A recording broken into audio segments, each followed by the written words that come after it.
நேசிக்கிற எங்கள் நல்ல தகப்பனே, தம்மை நன்றியோடு துதிக்கிறோம். ஏசப்பா, அந்த நேரத்துக்காக ஸ்தோத்திரப்பா. எங்களோடு பேசுங்கப்பா. ஆண்டவரே, உம்முடைய வார்த்தைக்காக உம்முடைய பிள்ளைகள் மிகுந்த ஆவலோடு இருக்காங்கப்பா. நீங்கள் ஆண்டவரே எங்களை தேற்றி எங்களை தைரியப்படுத்துகிற, எங்களை ஆசீர்வதிக்கிற, எங்களை சந்தோஷமாக எங்களை வைக்கக்கூடிய ஒரே ஒரு நபர் நீங்கள் தான். ஒரே ஒரு நபர் நீங்கள் தான்ப்பா. எங்களை மகிழ்ச்சியாக்கக்கூடிய ஒரு மனிதர், ஒரு ஆண்டவர் நீங்கள் தான். உங்களை தவிர யாருமே இந்த உலகத்தில் ஆண்டவரே நல்ல நீதிமான்கள் இல்லைப்பா. நீர் ஒருவரேப்பா. நீரே எங்களுக்கு போதும் என்று நாங்கள் விசுவாசிக்கிறோம். இப்பொழுது உம்முடைய கரங்களிலே தாழ்த்தி இந்த நேரத்தை தருகின்றேன். இயேசுவே, நீர் பேசும் நல்ல நாமத்தில், இயேசுவின் நாமத்தில் வேண்டிக் கொள்கின்றேன். ஜீவனுள்ள நல்ல பிதாவே, ஆமென். ஆண்டவருக்கு ஸ்தோத்திரம், கர்த்தருக்கு ஸ்தோத்திரம். உங்களை எல்லாரையும் இயேசுவின் நாமத்தினால வாழ்த்துகிறேன். கர்த்தர் உங்களை ஆசீர்வதிப்பார். ஒருவேளை நீங்கள் டிவி முன்னால் உட்கார்ந்து கர்த்தருடைய வார்த்தை கேட்க மிகுந்த ஆவலோடு நீங்கள் இருக்கிறீர்கள். கர்த்தருக்கு ஸ்தோத்திரம். கர்த்தருடைய வார்த்தை தான், வேறு எதுவுமே இல்லை. தேவனுடைய வார்த்தையை பற்றி கொண்டு நீங்கள் இந்த பூமியில் வாழ்ந்திருக்கலாம். இந்த உலகத்தில் பிரச்சனைகள் உண்டு. ஏதாட்டும் ஒன்று நமக்கு என்ன செய்யும், வரும். ஆனால் வரும்போது அதுக்கு ஏற்ற நல்ல ஒரு மருந்தும் ஆண்டவரை வச்சுருக்காங்க. நமக்கு ஏற்ற நல்ல ஒரு விடுதலையும் தேவன் என்ன செய்யிருக்காங்க, வச்சுருக்காங்க. எல்லாவற்றுக்கும் சொல்யூஷன் இருக்குது பைபிளில், ஜெபத்தில், ஏசப்பாட்டை. இன்றைக்கி நான் உங்களுக்கு தலைப்பு செய்தியாக என்ன அப்படின்னா, பயமும் அச்சம். இந்த ரெண்டுமே நமக்கு தேவையில்லாத ஒன்று. பயமும் இருக்க வேண்டாம், அச்சம்னாலும் அதுதான். அது பயத்தை விட ஒரு கொடியது ஒன்று. அப்போ இந்த ரெண்டுமே உங்களுக்கு வேண்டாம். இந்த ரெண்டும் உங்களை பற்றி மற்றவர்களுக்கு இருக்குமா? ஆண்டவர் எப்படி கொண்டு வராங்க? நீ என்ன செய்ய வேண்டாம், பயப்படவும் வேண்டாம், அச்சமாக இருக்க வேண்டாம்.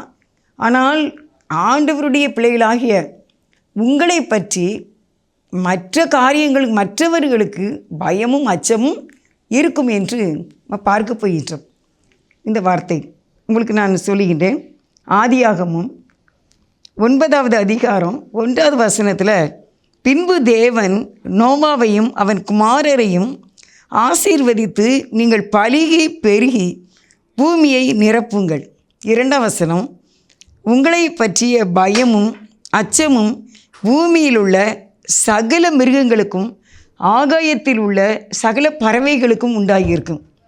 பூமியிலே நடமாடுகிற யாவும் சமுத்திரத்தின் மச்சங்கள் யாவும் உங்களுக்கு கையளிக்கப்பட்டன. வேதத்தினுடைய இந்த அருமையான வார்த்தையை நீங்கள் கேட்டீர்களா? ஆதியாகமம் 9வது அதிகாரம் 1வது வசனம், நோவா பேழையிலிருந்து குடும்பமாக அவர்கள் இறங்கி விட்டார்கள். இப்போ வெளியே இருக்கிறார்கள். கர்த்தர் பேசுகின்றார், ஆண்டவர் பேசுகின்றார், தேவன் பேசுகின்றார் மனிதனிடத்தில். அவர்களை இந்த வசனத்தை நம்ம பார்க்கும்போது ஆற்றுகின்றார், தேற்றுகின்றார். அம்மா, இப்போ இவங்க 8 பேரை தவிர இந்த உலகத்திலேயே யாருமே இல்லை. ஏராளமான ஜனங்களோடு இவர் வாழ்ந்து கொண்டிருந்தார், வாழ்ந்தார், பெரிய கப்பல் செய்தார், அநேக மக்கள் இருந்தார்கள், நடமாடிக்கொண்டிருந்தார்கள், இவரை பரியாசம் பண்ணார்கள். ஆனால் இப்பொழுது நோவாவுடைய கப்பல் திறக்கப்பட்டது. அவங்க 8 பேர் தான் அங்கே இருந்தாங்க. நோவா, அவருடைய மனைவி, அவருக்கு 3 பிள்ளைகள், அவங்களுடைய மனைவிகள், ஆக 8 பேர் தான். இப்போ இந்த 8 பேர் இந்த பூமியில் இருக்காங்க, வேறு யாருமே இல்லை, யாருமே இல்லை. ஆனால் தேவன் என்ன சொன்னார் அப்படின்னா, நீ என்ன செய்யாத, பயப்படாத, நீ பயப்பட வேண்டாம், உனக்கு அச்சமும் இருக்க வேண்டாம். ஏன்னா இவ்வளோ நாளும் கப்பலில் நோவா செய்த கப்பலில் என்ன இருந்திருக்கு? எல்லா விதமான பறவைகள், மிருகங்கள், ஊரு பிராணிகள், சிங்கம், கரடி, யானை, புலி எல்லாமே இருந்திருக்கு. அப்போ இவ்வளவும் இப்போ இறக்கி விடணும். இறக்கி விடும்போது இது இன்னும் என்ன செய்ய பெருகும். அப்போ உனக்கு பயமாக இருக்குமா? அதனால் தேவன் சொல்கிறாரு, நீ என்ன செய்யாத, பயப்படாத, உனக்கு பயம் வேண்டாம். அடுத்து உங்களுக்கு வசனம் வாசிக்க பாருங்கள். பயம் அச்சம் உனக்கு வேண்டாம் அப்படின்னு சொல்லிட்டு, உயிரினங்கள் 2வது வசனத்தில் எல்லா உயிரினங்களும் உனக்கு கையளிக்கப்பட்டன. எல்லா உயிரினங்களும், அது கழுகாக இருக்கட்டும், அது கள்ளப்பராந்தாக இருக்கட்டும், அது மயிலாக இருக்கட்டும். இப்போ மயில் குழந்தைங்க பெரியவங்களுடைய கண்களை என்ன செய்ய பிடிங்கிறோம் அப்படின்னு சொல்லுவாங்க. அதுக்கு கண் எப்படி இருக்குன்னா, மயிலுக்கு கண் அப்படி ரொம்ப ஏதோ ஒரு கொடூரமாக இருக்குமா நம்ம கண்ணை பார்க்க. அதனால என்ன செய்யுமா, மயில் நம்மளை பார்த்துட்டுன்னா நம்ம கண்ணை தோண்ட வந்துடுமா. ஆனால் நோவாட்ட ஆண்டவர் சொல்கிறாரு, அதுக்கெல்லாம் நீ பயப்படாத, உன்னுடைய கையிலே நான் அதை என்ன செய்துட்டேன், கொடுத்துட்டேன், கையளிக்கப்பட்டன அப்படி சொல்கிறாங்க. இப்போ பாருங்கள், நான் இதில் இந்த அதிகாரத்தை வாசிக்கும் போது எனக்கு இயேசுவை பற்றி ரொம்ப சந்தோஷமாக இருந்து. தேவன் எவ்வளவாய் ஒரு மனிதன் மேலே அன்பாக இருக்கார். ஒன்றையை தவிர இந்த உலகத்தில் எவ்வளோ பெரிய மிருகமாக இருக்கட்டும், மலையாக இருக்கட்டும், கடலாக இருக்கட்டும், அதெல்லாம் எனக்கு பிடிக்கலப்பா, நீ தான் எனக்கு பிடிச்சிருக்கு. நீ என்ன செய்யணும்னா, நீ பலுகணும் பெருகணும். இயேசப்பாவுடைய வார்த்தையெல்லாம் வேதத்தில் அப்படி நான் வாசிக்கும் போது நினைப்பேன், கூட்டலும் இல்லை, கழித்தலும் இல்லை, வகுத்தலும் இல்லை, பெருக்கல் தான். பெருக்கல், அந்த மல்டிப்ளே தான். எங்கேனாலும் நீங்கள் வேதத்தை எடுத்து வாசித்து பாருங்கள். ஆபிரகாம்கிட்ட பேசினாலும் அதான், நோவாட்ட பேசினாலும் அதான், யார்கிட்ட பேசினாலும் ஆண்டவர் சொல்கிற வார்த்தையை தான், நீங்கள் பெருக வேண்டும். மோசேட்டே சொல்கிறார், யோசுவாட்ட சொல்கிறார், எல்லார்கிட்டையும் தேவன் யாக்கோப்பிட்ட சொல்கிறாங்க, எல்லார்ட்டையும் சொல்லி என்ன, நீ பெருகிக்கிட்டே இருங்க, மல்டிப்ளை ஆகிக்கிட்டே இருங்க. இப்போ 5 5 10 தான், கூட்டம் இல்லை. 5 -5னா 0. ஆனால் 5 5ஆல் பெருக்கினால், மல்டிப்ளை பண்ணினால் 25 25 வந்துடும். பெருக்கல். இன்றைக்கும் தேவன் நம்மை பார்த்து பெருக வேண்டும் என்கின்றார். நீங்கள் உங்களை வர்த்திக்க பண்ணுவேன், நீங்கள் குறுகி போவதில்லை, உங்களை மகிமைப்படுத்துவேன், நீங்கள் சிறுமைப்படுவது இல்லை என்று வேதம் சொல்கிறது. இப்போ அடுத்த வசனத்தில் ஆதியாகமம் 9:3, நடமாடுகிற ஜீவ ஜந்துக்கள் யாவும் உங்களுக்கு ஆகாரமாய் இருப்பதாக, பசும் பூண்டுகளை உங்களுக்கு தந்தது போல அவைகள் எல்லாவற்றையும் உங்களுக்கு தந்தேன். எப்படி பூமியில் விளைகின்ற காய்கறிகள், பூண்டுகள், வெள்ளைப்பூண்டு, வெங்காயம், மற்ற விதமான கிழங்கு வகைகள், இவை யாவும் அது நம்மளை ஏதாவது செய்யுமா? இப்போ காய்கறி விளையுது பார்த்துக்கும் பாருங்கள். சீனி கிழங்கு நீங்கள் பார்த்துருக்கீங்களா? அது என்ன செய்யும், அப்படியே பூமியில் இருந்து அப்படியே ஓடி விளைஞ்சி கிடக்கும், அப்படி நீளமாக. இந்த ஏழை கிழங்கு சொல்லுவோம் நம்ம, மரவள்ளி கிழங்கு, அதே மாதிரி இதுவும் என்ன செய்யும், அப்படியே ஓடி ஓடி விளைஞ்சி அப்படியே கிடக்கும். அது நம்மளை ஒன்றுமே செய்யாதில்ல. கீழே வெள்ளை பூண்டு விளைஞ்சிருக்கு, வெங்காயம், ஒரே ஒரு வெங்காயத்தை பூமியில் விதைச்சிருப்பாங்க. ஆனால் அது விளைஞ்சி வரும்போது கொத்தோடு இப்படி தூக்குனா 20-30 வெங்காயம் அதில் இருக்கும். அந்த வெங்காயத்தாளோட அந்த இலையோடு இருக்குமே, அந்த வெங்காயம் நமக்கு தீங்கு செய்யுமா? நம்ம கைக்குள்ளே இருந்தாலும் அது நமக்கு தீங்கு செய்யுமா? செய்யாது. அது உனக்கு கையளிக்கப்பட்டது போல உயிரினங்களும், அதை தான் நான் இதை உங்களுக்கு சொல்ல வரேன். நடமாடுகிற ஜீவ ஜந்துக்கள் யாவும், இந்த பூமியில் நடமாடுகிற எல்லாமே உனக்கு ஆகாரமாக இருக்க கடவுது. அது நீ ஒன்றுமே செய்யாது அப்படின்னு ஆண்டவர் சொல்லி மனிதனுக்காக இவை எல்லாவற்றையும் கொடுக்கிறதை நம்ம பார்க்கின்றோம். அல்லேலூயா. இந்த பூமியில் விளைகிற எந்த பயிர்களும் உங்களை எதிர்க்காது. எத்தனை வகையான பயிர்கள், எத்தனை வகையான கிழங்கு வகைகள் பூமியில் விளைகின்றன. ஆனால் தானியங்கள் விளைகின்றன. இது உங்களை சேதப்படுத்தாதது போல இந்த பூமியில் நடமாடுகிறவைகள் ஒன்று உங்களை சேதப்படுத்தாது என்று கர்த்தர் சொல்கிறார். ஆனால் ஏன் நம்மளை சேதப்படுத்துது அப்படின்னு நீங்கள் நினைக்கலாம். புலிகிட்ட போய் நம்ம உட்காந்துருக்க முடியுமா? கரடிக்கிட்ட போய் நம்ம உட்காந்துருக்க முடியுமா? பாம்புக்கிட்ட போய் நம்ம உட்காந்துருக்க முடியுமா நீங்கள் கேட்பீங்க. ஆனால் நாம் ஆண்டவருக்குள்ளே சரியான உறவில் இருந்தால் இவைகள் நம்மை மேற்கொள்ளாது. அன்றைக்கு நோவா அப்படியாக இருந்தார், அதனால் அவரை அது மேற்கொள்ளலை. இன்றைக்கு நாம் கிறிஸ்துவோடு அப்படியாக இருந்தால் பாம்பை கையிலே எடுப்பார்கள், வேதம் சொல்கிறது. சர்ப்பங்களை கையிலே எடுப்பார்கள். அடுத்த வசனம் உங்களுக்கு சொல்கிற ஆண்டு கிருபையினால். ஆதியாகமம் 9வது அதிகாரம் 4வது வசனம், மாம்சத்தை அதன் உயிராகிய இரத்தத்தோடையே புசிக்க வேண்டாம். மிருகங்களை பற்றியும் உயிரினங்களை பற்றியும் பட்சிகளையும் பூண்டுகளையும் சொல்லி கொண்டு வரும்போது நீ இரத்தத்தை புசிக்க வேண்டாம் என்று சொல்கின்றார். ஆடு மாடுகளினுடைய இரத்தத்தை நம்ம புசிக்க வேண்டாம் என்று பார்க்கின்றோம். நம்ம பெருக வேண்டும் என்று கர்த்தர் விரும்புகிறதுனால நாம் அவிசுவாசமான வார்த்தைகளை பேசக்கூடாது. நீங்கள் வீட்டுக்குள்ளே மரணத்தை பற்றி பேசக்கூடாது. கண்டிஷனாக தேவன் சொல்லுகின்றார், அவிசுவாசமான வார்த்தைகளை நீங்கள் பேசக்கூடாது. வியாதியை பற்றியே பேசக்கூடாது. உனக்கு ப்ரெஷர் வந்துடும். ஒன்றுமே இல்லாத நபரை பார்த்து நீங்கள் வீட்டுக்குள்ளேயா, உங்கள் நண்பர்களுக்குள்ளேயா, உங்களுடைய உறவினர்களுக்குள்ளேயா இந்த வார்த்தையை நீங்கள் சொல்லவே கூடாது. உனக்கு பிபி வந்துடாமல், உனக்கு சுகர் வந்துடாமல், உனக்கு அது வந்துடாமல், இது வந்துடாமல், காய்ச்சல் வந்துடாமல், தலைவலி வந்துடாமல், கண்ணு தெரியாமல் பெயராமல், கீழே விழுந்துடாத, நொண்டியாயிராத, இப்படியான வார்த்தைகளை நம்முடைய வாயிலே யூஸ் பண்ணக்கூடாது. ஏனென்றால் வேதம் சொல்லுகிறது, உங்களை நான் வர்த்திக பண்ணுவேன், நீங்கள் குறுகி போவதில்லை, நீங்கள் பலுகி பெருகி திரளாய் பெருக வேண்டும் என்று தான் ஆண்டவருடைய வார்த்தையை சொல்லுகிறது. நீங்கள் விருத்தி அடைய வேண்டும். கோபம் வரும்போது நம்முடைய வாயில் அவிசுவாசமான வார்த்தைகளை பேசி விடுகின்றோம். அது தவறு, அது தப்பு. நமக்குள்ளே ஒரு கர்த்தருடைய ஆவியானவருடைய நடத்துதல் இருக்கும். அந்த கமாண்டிங்க்கு நாம் கீழ்ப்படிய வேண்டும். கர்த்தருடைய வார்த்தைக்கு நம்ம கீழ்ப்படிய வேண்டும். எனக்கெல்லாம் அதெல்லாம் வராது, எனக்கெல்லாம் எந்த நோயும் வராது என்று நாம் சொல்ல வேண்டும். மத்தேயு 8வது அதிகாரம் 17வது வசனத்தை உங்களுக்கு நான் வாசிக்கிறேன். அவர்தாமே நம்முடைய பலவீனங்களை ஏற்றுக்கொண்டு நம்முடைய நோய்களை சுமந்தார் என்று ஏசாயா தீர்க்கதரிசியினால் உரைக்கப்பட்டது நிறைவேறும்படி இப்படி நடந்தது. அவர்தாமே நம்முடைய பலவீனங்களை ஏற்றுக்கொண்டு நம்முடைய நோய்களை சுமந்தார். நம்முடைய நோய்களை எல்லாம் ஏற்கனவே சுமந்ததுனால உனக்கு எதுக்கு இந்த நோய் வரப்போகுது? எதுக்கு நமக்கு இந்த நோய் வரப்போகுது? நம்மை விருத்தி அடைய வேண்டும். ஆண்டவருக்குள்ளே நம்முடைய வார்த்தைகளை, விருத்தியான வார்த்தைகளை பேச வேண்டும். மாம்சத்தின்படி நடக்கக்கூடாது, ஆவியின்படி நடக்க வேண்டும். நம்ம வாயிலிருந்து வருகிற வார்த்தைகள் அவிசுவாசமான, பொல்லாத, திருப்தி இல்லாத ஒரு வார்த்தைகளை பேசி கொண்டு இருக்கக்கூடாது. மன நிறைந்த வார்த்தைகளை நாம் பகிர்ந்து கொள்ள பழக வேண்டும், கற்றுக்கொள்ள வேண்டும். என்றால் நம்ம தேவனுடைய பிள்ளைகள், கிறிஸ்டின். உடம்பு சரியில்லை என்று தோன்றும் போதே வசனம் என்ன சொல்கிறது என்று பார்க்க வேண்டும்.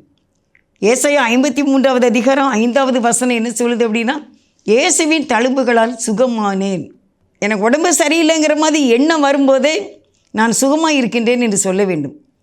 எதுக்கு அப்படின்னா, இயேசு எல்லாவற்றையும் சிலுவையிலே சுமந்து தீர்த்து விட்டார். 2000 ஆண்டுகளுக்கு முன்பாகவே அவர் சிலுவையிலே சுமந்ததினால இயேசுவின் தழும்புகளால் நான் சுகமானேன் என்று சொல்ல வேண்டும். எனக்கு உடம்பில் ஏதோ பலவீனமாக தெரிகிறது என்று சொல்லும் போதே, நினைக்கும் போதே, சாத்தானே உன் நோயை எடுத்துக்கொண்டு வெளியே போ, உன் நோயை எடுத்துக்கொண்டு வெளியே போ, இந்த தலைவலியை நான் வாங்க மாட்டேன், இந்த மண்டை கணக்கு எனக்கு இதை நான் வாங்க மாட்டேன், எனக்கு நெஞ்சுக்குள்ளே எப்படியோ இருக்குது அதை நான் வாங்க மாட்டேன், எனக்கு வயிற்றுக்குள்ளே ஏதோ ஒன்று செய்து இதனால் நான் வாங்க மாட்டேன். சாத்தானே உன் நோயை எடுத்துக்கொண்டு நீ போ, வெளியே போ, நான் வாங்க மாட்டேன். இயேசு எனக்காக எல்லாவற்றையும் சிலுவையிலே சுமந்து தீர்த்து விட்டார் என்று நாம் அறிக்கை செய்ய வேண்டும். என்னை கொண்டு வர்ற நோயை எடுத்துக்கொண்டு ஓடு, எனக்கு இது இருக்காது, எனக்கு இது வராது என்று நாம் அறிக்கை செய்ய வேண்டும். அருமையானவர்களே, நீங்கள் அந்த பலவீனங்களையே சொல்லிக்கொண்டு இருக்கக்கூடாது. அதே சமயத்தில் எல்லார்ட்டையும் உங்களுக்கு இது இருக்கா, உங்களுக்கு இந்த நோய் இருக்கா, இதுக்கு என்ன அறிகுறி, அப்படிலாம் கேட்கக்கூடாது என்று கர்த்தர் விரும்புகிறார். அதெல்லாம் பற்றி நம்ம கேட்கக்கூடாது. ஏனென்றால் கர்த்தர் சொல்கிறார், உங்களை நான் வர்த்திகை பண்ணுவேன், நீங்கள் பெருகி போவதில்லை, நீங்கள் பலுகி பெருக வேண்டும். என் நோயை பற்றியே சிந்தித்து கொண்டு இருக்கக்கூடாது. நான் இன்னும் எனக்கு வயதாகும்போது நான் பலவீனப்பட்டு விடுவேனோ அப்படிங்கிற எண்ணம் வரும்போது அந்த எண்ணத்தை நாம் சிதறடிக்க வேண்டும். இப்போ ஒருத்தர் ஒரு மூடை நிறைய உங்ககிட்ட பாம்பு கொடுக்கார், பாம்புகளை ஒரு மூடை நிறைய பாம்புகளை கொண்டு உங்ககிட்ட தந்து நீங்கள் வச்சுக்கோங்க அப்படின்னா நீங்கள் வச்சுக்கிடுவீங்களா? கொண்டுக்கிட்டு வெளியே போ, அப்படின்னு சொல்வோமா? கதவை திறந்து உள்ளே வாங்குன்னு சொல்லுவோமா? வாங்க மாட்டோம். ஒரு மூட்டை பாம்புகளை கொண்டு வந்து நிற்கிற அவனை வெளியே விரட்டி விடுவோம். ஓடு. இந்த மூட்டையில் இருந்து ஒரு சின்ன பாம்பு கூட கீழே என்ன செய்யக்கூடாது? விழுந்துடக்கூடாது. அது விழுந்துடாதபடிக்கு அந்த பாம்பை கொண்டு வந்தவனை விரட்டி விடுவோம் அல்லவா? அதே போல் இந்த நோய்ங்கிற பலவிதமான நோய்களை நாம் அறிக்கை செய்து கொண்டு அந்த மூட்டையை நம்ம வாங்கக்கூடாது. அந்த மூட்டையை நாம் என்ன செய்யணும்? விரட்ட வேண்டும். வெளியே போ, எனக்கு வேண்டவே வேண்டாம் அப்படின்னு. ஒரு நாள் ஒரு சபையில் ஒருத்தர் எழுந்து எனக்கு காய்ச்சல் வர்ற மாதிரி இருக்குது அப்படின்னு சொன்னாராம். உடனே இன்னொருத்தர் சொன்னாங்களா, ஆமாம் உங்கள் முகத்தை பார்த்தாலே அப்படி தான் தெரியுது அப்படின்னு. அப்படியே எத்தனை பேர் சொன்னாங்களாம்மா? 100 பேர்கிட்ட சொல்லிட்டாங்களாம். உங்களுக்கு உண்மையிலே உங்கள் கண்ணே சரியில்லை அப்படின்னு. இப்படி ஆளாளுக்கு ஒன்றே சொன்னாங்களாம். ஆனால் அவர் எந்திரிச்சு நிற்கும்போது அவர் ஆரோக்கியமாக தான் நின்றுருக்காரு. சாட்சி சொல்லும்போதே சொல்ல போகிறார், எனக்கு காய்ச்சல் வர்ற மாதிரி இருக்குன்னு. உடனே எல்லாரும் சபையில் உள்ளவங்களாம் சொன்னாங்களாம், ஆமாம் முகமே ரொம்ப சீறிகிட்ருக்கு, கண் ரொம்ப கலங்கிட்டுருக்கு, உடம்பே ஹீட்டாக தான் இருக்குது அப்படின்னு 100 பேர்கிட்டக்க சொல்லிட்டாங்களாம்மா. அப்படியே அவருக்கு அந்த காய்ச்சலே வந்துட்டான். நல்லா இருக்கும்போதே எனக்கு அது வந்துடாமல் இது வந்துடாமல் அது செய்து இது செய்துங்கிற ஒரு வாயினால் சொல்லக்கூடிய வார்த்தைகளை நாமோ நம்முடைய பிள்ளைகளுக்கோ பெரியவர்களாகிய நீங்கள் உங்கள் பிள்ளைகளுக்கோ உங்கள் குடும்பத்தில் உள்ள யாருக்குமோ நீங்கள் அவிசுவாசமான வார்த்தைகளை சொல்ல வேண்டாம் என்று உங்களை நான் கேட்டுக்கொள்கிறேன். யாருமே அப்படி சொன்னாலும், இல்லை நான் நல்லா இருக்கேனே, நான் நல்லா தான் இருக்கேன், எனக்கு ஒன்றும் இல்லையே, நான் ஆரோக்கியமாக இருக்கேன். தேவனிடத்துலேயும் சொல்லுங்கள், ஆண்டவர்கிட்டையும் சொல்லுங்கள், நான் நல்லா இருக்கேன் ஏசப்பா, எவ்வளவோ ஆரோக்கியமாக இருக்கேன், இப்போ கூட நான் நல்ல சுகமாக தான்ப்பா இருக்கேன் ஏசப்பா அப்படின்னு சொல்லுங்கள். வீட்டில் கேட்பாங்க, என்னமோ செய்தா அப்படி கேட்பாங்க. இல்லை நல்லா இருக்கேம்மா, நல்லா இருக்கேன் அப்படி நம்ம சொல்லி அறிக்கை செய்ய வேண்டும் என்று கர்த்தர் விரும்புகிறார். நாம் நல்ல வாழ்க்கை வாழ்வதற்கு இன்னொரு உலகை நாம் உருவாக்க வேண்டும். இந்த பாவமும் வியாதியும் நிறைந்த வார்த்தைகளை விட்டு வாழக்கூடிய அறிவான பக்தியுள்ள விசுவாசமுள்ள இன்னொரு உலகை நாம் என்ன செய்யணும்? உண்டாக்க வேண்டும். தவறானதை நம்ம நம்பக்கூடாது. நம்முடைய சரீரத்தை பற்றியோ குடும்ப சூழ்நிலையில் உள்ள எதையுமே வைத்து தவறானதை நாம் என்ன செய்யக்கூடாது? நம்பவே கூடவே கூடாது. எனக்கு அதெல்லாம் வராது, எங்களுக்கு யாருக்குமே இப்படி வராது, தலைமுறை நோய் எங்களுக்கு வராது, தலைமுறை சாபங்களும் எங்களுக்கு வராது, எங்கள் வீட்டில் எங்கள் குடும்பத்தில் இந்த மாதிரி ஒரு தப்பு செய்கிறவங்க இருக்க மாட்டாங்க. இனிமே எங்கள் வீட்டில் எல்லோரும் பக்தி உள்ளவர்களாக தான் என்னுடைய சந்ததியார் இனிமேல் வருவார்கள் என்று சொல்ல வேண்டும். விசுவாசத்தில் வளருவதற்கு இரவும் பகலும் பிரயாசப்பட வேண்டும். நம்முடைய இருதயத்துக்குள்ளே அப்படி ஒரு நடத்துதலை ஆவியானவருடைய துணையோடு கொண்டு வர வேண்டும். நான் விசுவாசிக்கிறேன், நான் கடைசி வரைக்கும் என்னுடைய ஓட்டம் நல்லபடியாக இருக்கும் என்று விசுவாசிக்கிறேன்.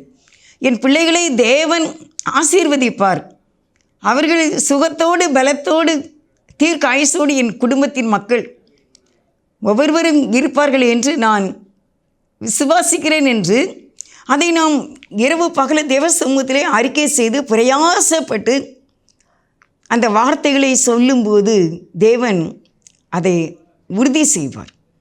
ஏனென்றால் நோவாவிலே பார்த்தோம், நம் ஆதியாகமத்தில் 9 அதிகாரத்தில் பலுகி நீங்கள் விருத்தி ஆகுங்கள் என்று தான் கர்த்தர் சொல்லி இருக்கிறார்.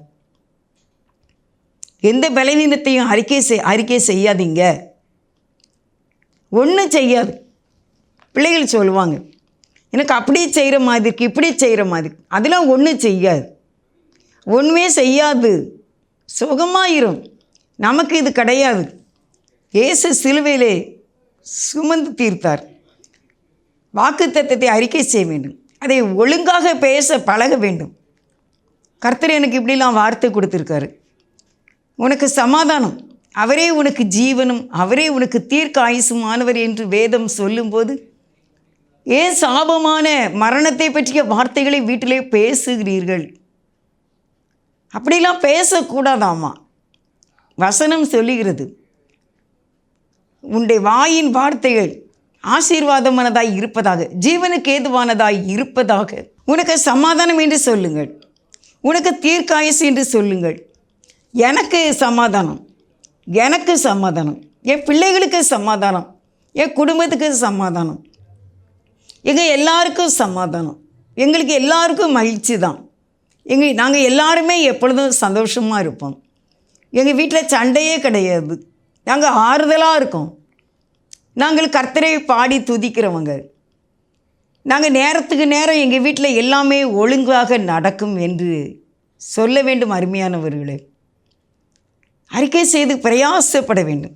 எனக்கு ஒன்றும் குறைவுபடாது என்று நாம் அடிக்கடி கூறும்போது நம்முடைய இருதயம் நிரம்பிடும். எனக்கு ஒரு குறை இருக்காது. தேவன் எனக்கு ஒரு குறையும் வைக்க மாட்டார். என் பிள்ளைங்களுக்கு, என் குடும்பத்தில், ஆவிக்குரிய வாழ்க்கையிலையும் நான் நாளுக்கு நாள் வளருவேன்.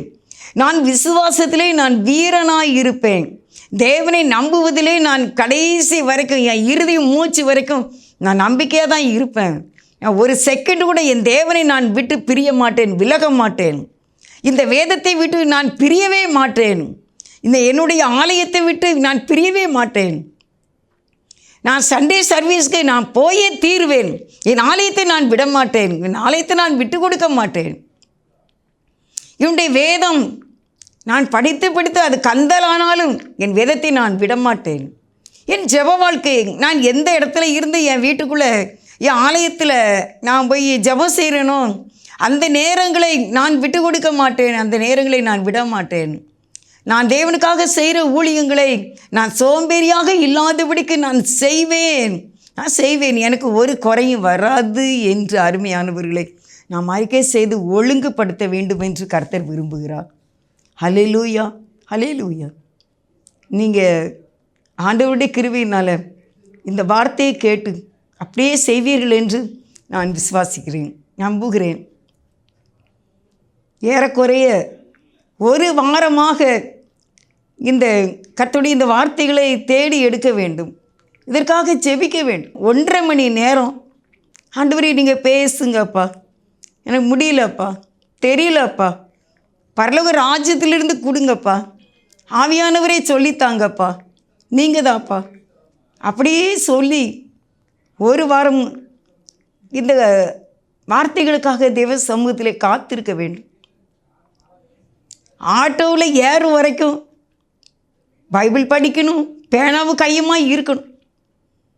எத்தனை பேனா வச்சுருப்பேன் தெரியுமா? ஆண்டவருடைய நாமத்துக்கு மகிமைக்காக சொல்கிறேன். எனக்கு இதில் பெருமையோ வேறு எதுவுமே கிடையாது. கர்த்தருடைய வார்த்தை எல்லா மக்களும் அறிந்து கொள்ள வேண்டும். அதனால தான் ஜீவனும் பலனும் இருக்குது. ஆஸ்பத்திரியில் இல்லை, நகைக்கடையில் இல்லை, ஜவுளி கடையில் இல்லை, டிபார்ட்மெண்ட் ஸ்டோரில் இல்லை, சூப்பர் மார்க்கெட்டில் இல்லை, வேறு எங்கேயுமே இல்லை, எந்த ஃபால்ஸில் இல்லை, எந்த சுற்றுலா இடங்களில் இல்லை. கர்த்தருடைய வார்த்தை வசனத்தில் எல்லாமே இருக்குது. அதை நான் அறிந்திருக்கின்றேன். 24 வயது வரைக்கும் இது எனக்கு தெரியவே இல்லை. தெரிஞ்சதை சொல்லிடணும். நான் பைபிளிலே கோடு போடுறதுக்கு ஒரு பேனா வச்சுருப்பேன். நான் இதை பெருமைக்காக சொல்லலை. இந்த வார்த்தைகளை அவ்வளோ கஷ்டப்பட்டு கொண்டு வரணும்.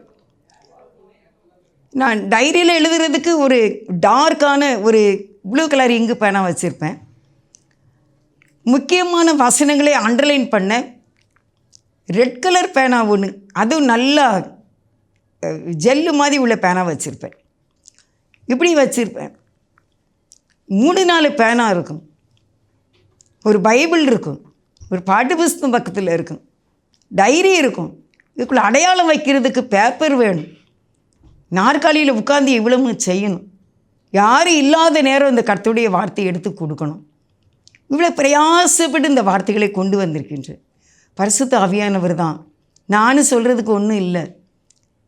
எனக்கு ஆண்டவருடைய வார்த்தையை மக்கள் கண்டுகொண்டு அவர்கள் வாழ்க்கையிலே முன்னேற்றம் அடைய வேண்டும்.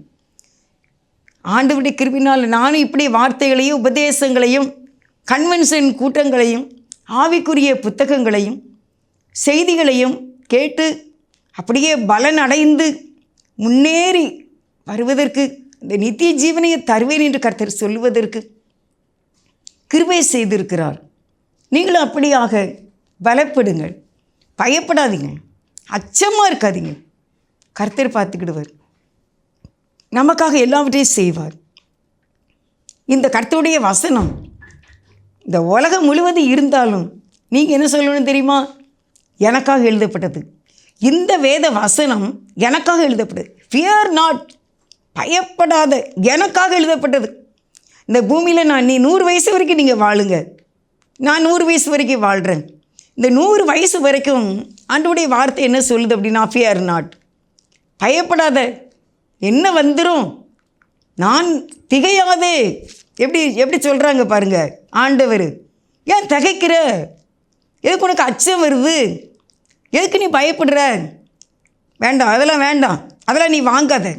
இந்த வேதம் எனக்காக எழுதப்பட்டது. என் தேவன் எனக்காக இருக்கார், வெயிட்டிங்கில் இருக்கார். என் தேவன் என்னை பார்த்து கொண்டே இருக்கின்றார். அவர் தூங்குவதும் இல்லை, உறங்குவதும் இல்லை, விலகுவதும் இல்லை, கைவிடுவதும் இல்லை. அவர் கைவிடவும் மாட்டார். என் பிள்ளைகளின் குடும்பத்தை போக்கில் வரத்தில் காப்பார். என் பிள்ளைகளுக்கு எதிராய் யாரும் எழும்ப விட மாட்டார். இந்த விஷ ஜந்துக்களும் எழும்ப விட மாட்டார். எந்த மனிதனும் என் பிள்ளைக்கு விரோதமாய் வரவிட மாட்டார் என் தேவன். ஏனால் என் தேவன் எனக்காகவே இயேசு சிலுவையில் அறைபட்டு மரித்து அடக்கம் பண்ணப்பட்டு 3ஆம் நாள் உயிர்த்தெழுந்து இப்பொழுதும் பிதாவின் வலது பார்சத்திலே உட்கார்ந்து இருக்கிறார். எனக்காக எனக்காக எனக்காக சொல்ல வேண்டும். நல்லா இருப்பீங்க இயேசுப்பா கிருபையினால். பரிசுத்த வாழ்வு, வேதத்தை வாசித்து பார்க்கும்போது பரிசுத்த வாழ்வு நம்மிலே உருவாகும். இயேசு எப்படி நம்ம பாவம் செய்யாமல் இருப்பதற்கு இயேசு சிலுவை சுமந்தது போல நம்முடைய நோய்களையும் அவர் சிலுவையிலே சுமந்து விட்டார். நீங்கள் இயேசுவின் நாமத்தினால இரத்தத்தினால பாவத்தை வென்று விடுகிறீர்கள். ஆனால் நோயை வெல்ல முடியாமல் தவிக்கின்றீர்கள். பாவத்துக்காக மட்டும் ஆண்டவர் சிலுவையில் அறையப்படலை, நோய்களுக்காகவும் அவர் சிலுவையிலே அறையப்பட்டார். பாவம் அவருடைய சரீரத்தில் ஆளவில்லை, நம்மையும் அது ஆளாது. நிச்சயம் வியாதி நம்மை ஆளாது, பாவம் நம்மை ஆளுகை செய்யாது. அவரே நம்மை ஆளுகை செய்வார். வசனமே நம்மை ஆளுகை செய்யும். நீங்கள் பயப்பட வேண்டாம், அச்சப்பட வேண்டாம். தகப்பனே தந்தையே தலை நிமிர செய்பவர் நீரே. தகப்பனே தந்தையே தலை நிமிர செய்பவர் நீரே. கேடகம் நீரே, மகிமையும் நீரே, தலை நிமிர செய்பவர் நீரே. கேடகம் நீரே, மகிமையும் நீரே, தலை நிமிர செய்பவர் நீரே. ஒன்றுக்கும் நான் கலங்காமல் ஸ்தோத்தரிப்பேன். அறிவு கெட்டா பேரமைதி பாதுகாக்குதே. ஒன்றுக்கும் நான் கலங்காமல் ஸ்தோத்தரிப்பேன். அறிவு கெட்டா பேரமைதி பாதுகாக்குதே. நீர் விரும்பத்தக்கவை தூய்மையானவை, நீர் விரும்பத்தக்கவை தூய்மையானவை, அவைகளையே தியானம் செய்கின்றேன். தினம் அறிக்கை செய்து ஜெயம் எடுப்பேன். அவைகளையே தியானம் செய்கின்றேன்.